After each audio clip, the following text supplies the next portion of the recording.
What's up guys, Gold Game here, back with another tank review.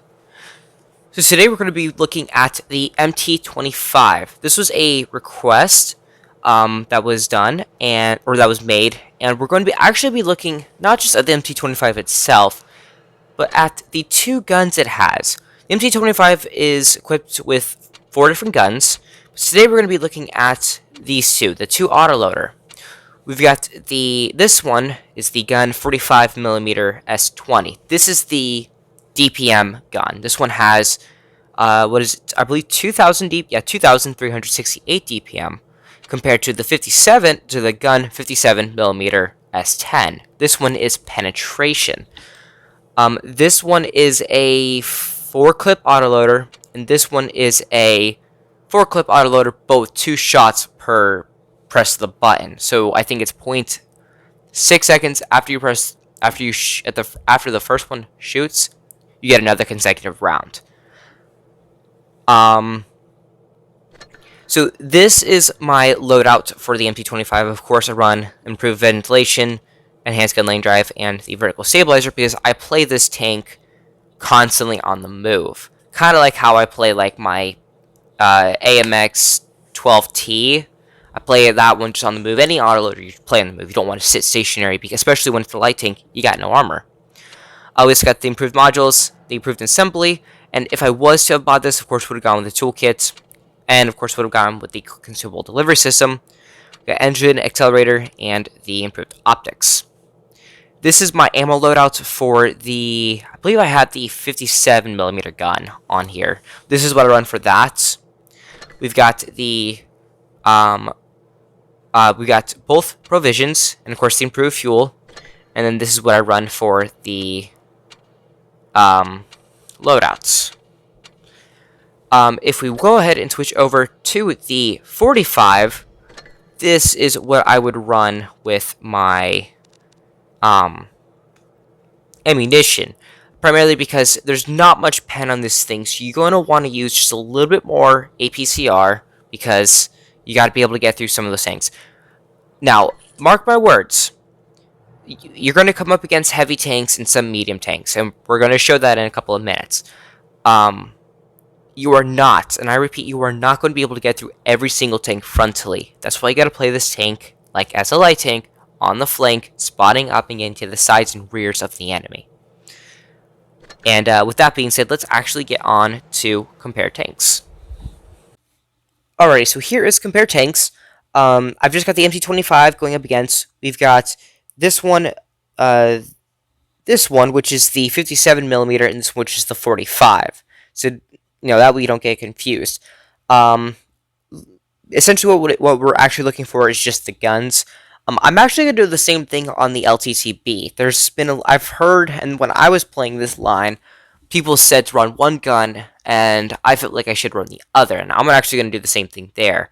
And then, of course, when we go up to the T-54, there's also I'm sure you probably can guess by now. But anyways, so with the 57mm gun, we've got 1,771 DPM, and then on the 45, you have 2,052. Penetration on the 75, actually, let me go ahead and... Penetration on the 75 is 130, and we got 100 on the 45mm. This right here is the big difference with the gun. You got 4 shots, so 1, 2, 3, 4, and then you got 1, 2, 3, 4, 5, 6, 7, 8 when it comes to this gun. That is the difference in the DPM. Pretty much the same interclip, 6.7, which runs up to 7, or 0.7, and then 5.7, which runs up to 0.6. That is the only difference between the two. And of course, shell velocity is 719. The aim time is dramatically better on the 45 than it is on the 57. 57, right? Yeah, 57. And other than that, the dispersion, the depression, elevation is all the same. The 45mm gun is actually gives the tank just ever so slightly better horsepower. It's really not noticeable, so you don't have to worry about mobility stats. And then, of course, it does not change the armor at all. Let's get on to, what is it? Armor Inspector. Alrighty, so in Armor Inspector, I'm not going to be doing too much on the armor profile of MT-25. Well, actually, you know what I will. We're using the ARL-44, which is shooting the MT-25, and as you can see, well, it's a light tank. There's like no armor. You can get the troll bounces off that front plate and the rear of the turret. Believe it or not, that is a very hard place to pen. And of course, just that little bit over there. Other than that, you can side scrape, but there is this area you have to worry about, and then the turret is not the best when it comes to that as well. The gun we are using, let me go ahead and switch to it. We are using the 57, which it says right here, okay? And I will be switching it back and forth. First up, we are actually going to be we're going to be looking at the ARL, which is a very common tier 6 that you come up against. Of course, the ARL, I'm not going to do too much in terms of the armor profile. This is just going to be penetration values for the MT-25 with both guns. This is the penetration gun. So if the ARL is in a side scraping position like this, of course you are able to get through right here. It's not guaranteed, but that is a good spot. Of course, frontally. Side, as you're moving around, of course you are able to get through the side and put HE into the rear. The ARL is not a good example of anything, but let me go ahead and put it back towards the front and let us switch the gun to the 45. As you can see, I switched it right there. Hit apply, and that turret is no longer pennable. So if you are facing the ARL, the only front part with the 57 is you are able to get through that turret. You are not with the 44. We'll switch back to the 57 and hit OK, and this is all pennable, whereas with the other gun, it's not. So, in theory, if you are going to be circling the ARL, you're coming around to the side. When using the 57mm, you're able to start hitting the side of the tank earlier than the 45. So we go ahead and switch it, coming around, you are able, or wait, it did not go through. 45, okay. You can start shooting it at this angle compared to this angle with the 57. So that is something to, that's food for thought right there. Let's go ahead and actually switch it to a German heavy. Actually, no, let's do a German medium. Where is it? Germany. Let's do this one. So here is the VK-30D. This is another common tank you'll come up against. And this is with the 45. Of course, the sides are not pennable when it's in a good side scraping position, but you are able to, if you're lucky enough, you can get through the tracks and potentially put one through there, as well as the turrets. Let's go ahead and switch over to the 57mm. Hit OK. And you are actually able to get through those tracks when it's in a side scraping position. Other than that, there's not much more of a difference. Of course, you are able to just pen through the front. But of course, if the thing is using the 8 degrees of compression, well, that actually does make a difference. Let's switch over to the wrong one. To the 45 again, and you actually have trouble penning that front if it's above you. Alrighty, so with that out of the way, let's get on to the replays. Alrighty, so what I'm going to go ahead and do is we're gonna have 2 replays with each of the gun. We're gonna have, of course, one with the 45, and then the other one with the 57. I'm gonna do 2 live games, one with each gun, and then I got 2 decent replays for you. So we're gonna mix it up today. So since we already got the 45mm, we're gonna go ahead and rock that one first. We're gonna do both live replays back to back, and then we're gonna do the replays, the actual replays. We are on Lost Temple.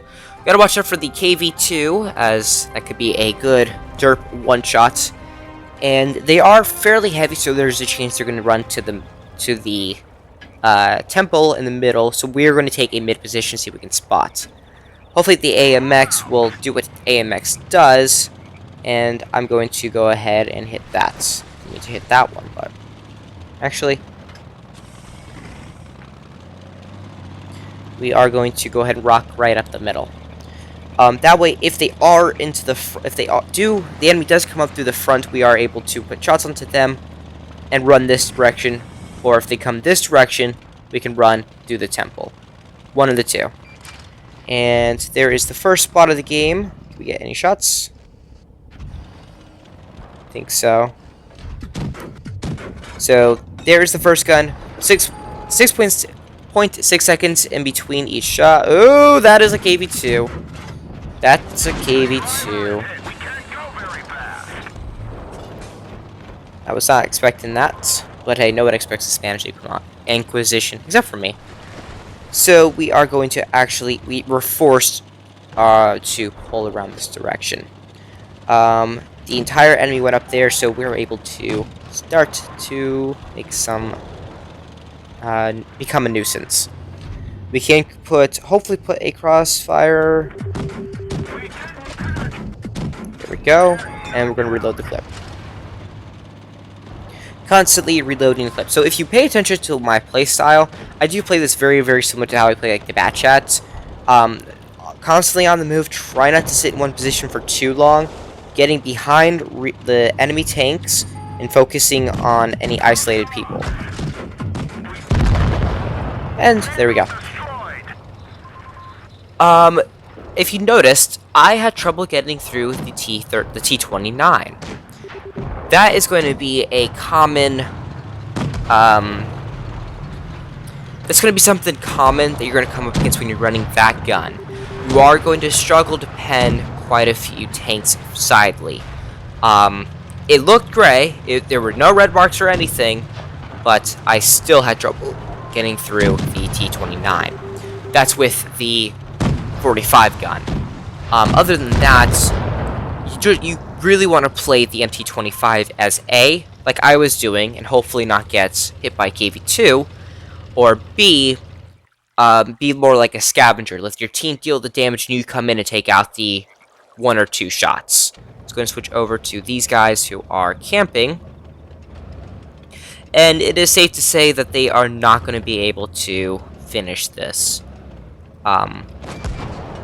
There goes a shot onto the icebreaker. Yeah, there's no way they're going to be able to finish this. I do plan on doing a review on the icebreaker in the near future. It's probably going to be a little bit in the future. I haven't played it too much, as I've been trying to get replays for the MT-25, and then I just finished up the Tier 10 medium, heavy, medium Russian tanks, so I might do this tank, get a little bit out of the comfort zone, and do a lower tier than Tier 8 and Tier 10. So this battle was a horrible example, but don't worry, I have a good replay. We only did 176 damage and lost some credits. Going over to the team, we were bottom. A little bit of a disappointment, and then we are going to go ahead and didn't even hit that button. We're going to switch over to the 57, mount that, go over to ammunition, and rock something like this. I don't run too much APCR, as you don't really need to worry about it too much. Okay, it's still an issue, so I still carry an abundance of it, but when it comes to the side stuff, you know. So we got a KV2 again. They got 1, 2, 3 4 medium light tanks. And then the Jackson, the T-25-2 is considered a medium tank in my book. Alright, so we are going to pull straight up to C. That's going to be a good bet. Because, of course, we can retreat underneath the bridge if we have to. This thing's obviously not as fast as the agent, as you can see, but it is able to, keep some good speed.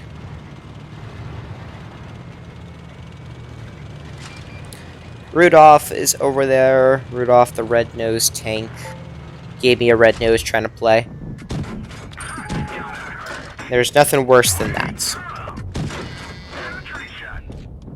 And we are out of shots. See, that right there would be nice to have the DPM gun. I'm not gonna lie, I would have loved to have DPM gun in that scenario, but unfortunately we do not. Rudolph is right there. Horrible tank to play, not gonna lie. It's a worse version. It's actually the worst out of the three. There's the Tech Tree version, there's the Fury version, and then there's that one. That one's like the worst, I think, I believe, out of three. That is going to be a tank versus tank I do plan on doing.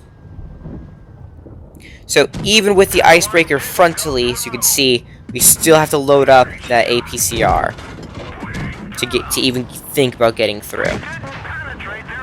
So sitting right here is a horrible position, or a horrible idea, so we are going to relocate.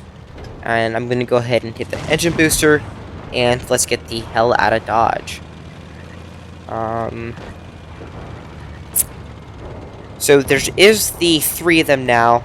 We might be oh, there's the other MT-25. So this is a battle I know I'm not going to win. But if I can get some damage. There we go. And then we get around the corner before he has a chance to put rounds into us. That is what we want. Let's go ahead and ask for help, as we are a 2-shot to him. Come on.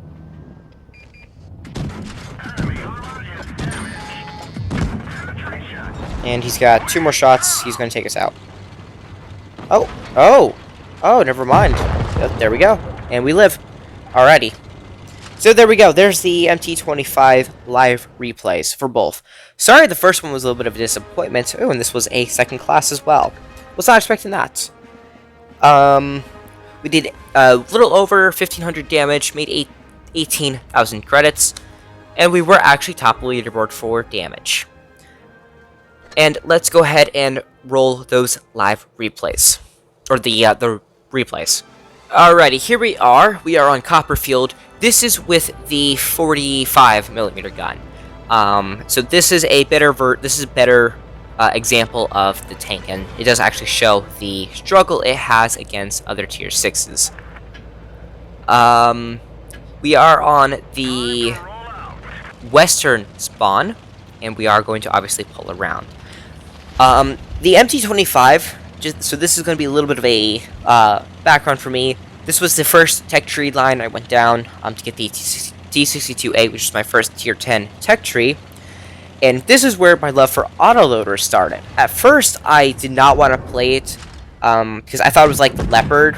So when someone said autoloader, I thought it was like Leopard. And then I get to this, I'm like, what the hell? I'm like, okay, this is fun. Fire it once and it shoots twice. It's definitely not like the Leopard, and it has more penetration than the Leopard, but it was like, this is fun. So this is where my love for autoloaders started, was with this tank right here. Speaking of autoloaders, in the future, I got the Progetto live replays I'm going to be doing pretty soon. So be looking out for that. And then I'm going to actually be doing a tech tree review. I'm going to go up starting with the AMX 50 or AMX ELC, I think that's what it is. And I'm going to work our way up to the Batchat at tier 10.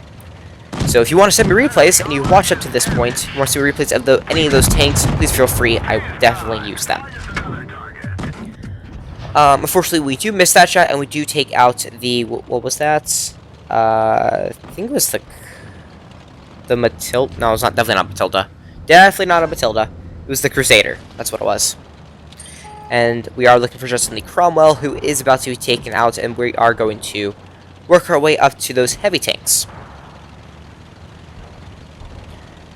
We are going to pull around. I do not believe we get a chance to put shots on. Yeah, we don't get a chance to take out the Cromwell.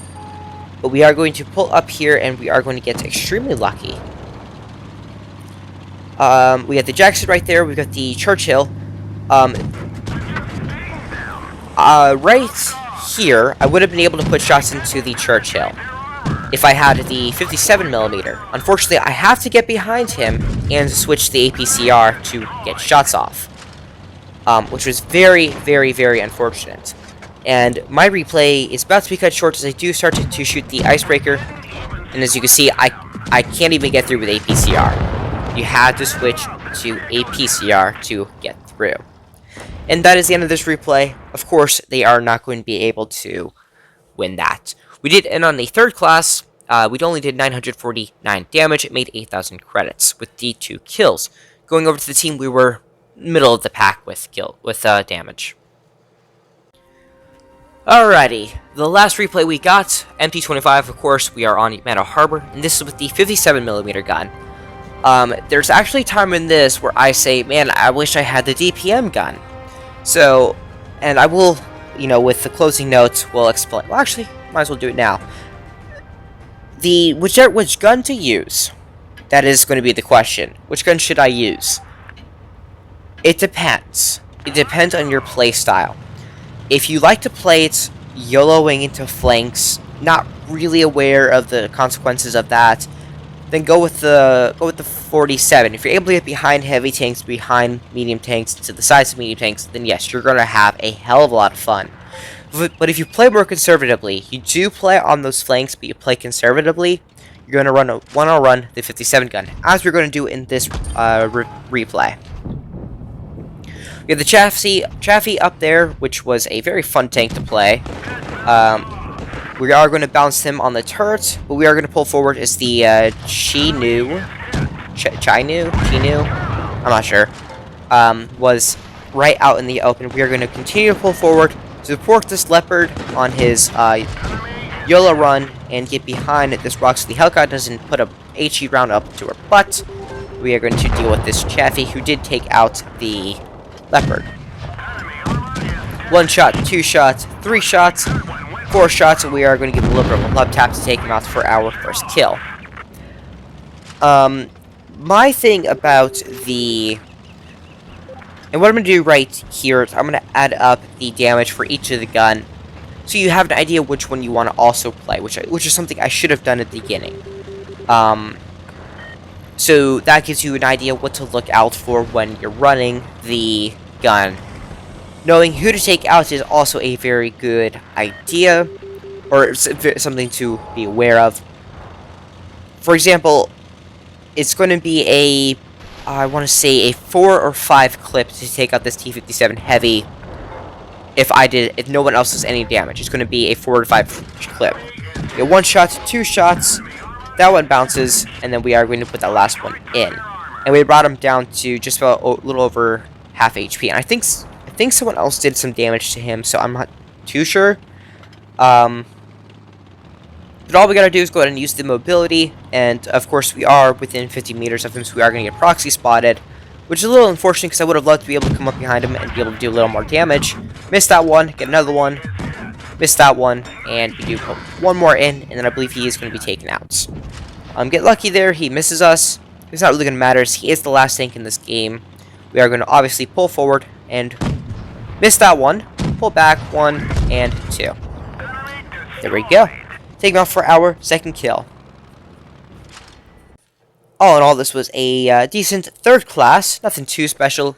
We did 1,200 damage, made 20,000 credits with our 2 kills.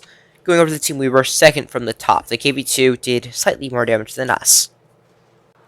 Alrighty, guys. If you enjoyed this review, go ahead and drop a like, hit the subscribe button, as well as the bell to be notified when I upload in the future. And you want to send me a replays, please feel free to hit that link down in the description. That'll take you to my Discord server, where you can post any replays in the respective channel. I also got my Discord information down there. If you want to send me your friend requests and DM me replays, you can do that too. There's an email down there as well if you want to email me replays.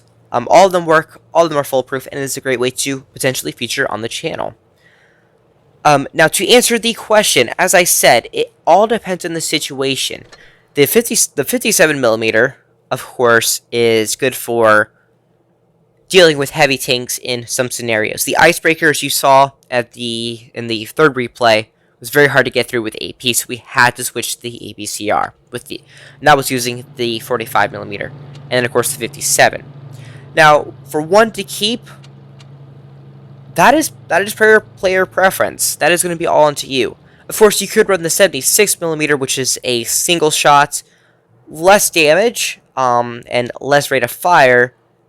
But again, it all depends on what you want to play.